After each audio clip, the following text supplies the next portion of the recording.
अस्सलाम वालेकुम। We are PhD scholar.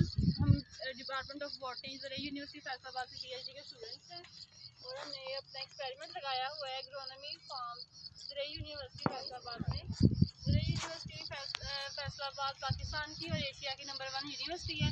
ये हमारा वीट पे एक्सपेरिमेंट लगा हुआ है। इसमें हमने 4 वैरायटी सो की हैं जो कि जिंक और आयरन की इन्हांसमेंट में ट्रीटमेंट हमने आयरन और जिंक से अप्लाई किया हुआ है, जो कि गंदम की पैदावार के लिए बहुत ज़्यादा अच्छा साबित होगा और कंट्री को इस तरह के एक्सपेरिमेंट से बहुत ज़्यादा बेनिफिट होगा।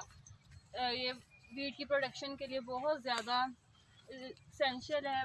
पाकिस्तान में बहुत ज़्यादा इश्यूज़ है माल न्यूट्रिशन के, आयरन और जिंक की बहुत ज़्यादा डेफिशिएंसीज है। इसमें हमने आयरन और जिंक के ट्रीटमेंट्स दिए हैं जो कि बहुत ज़्यादा ज़रूरी हैं।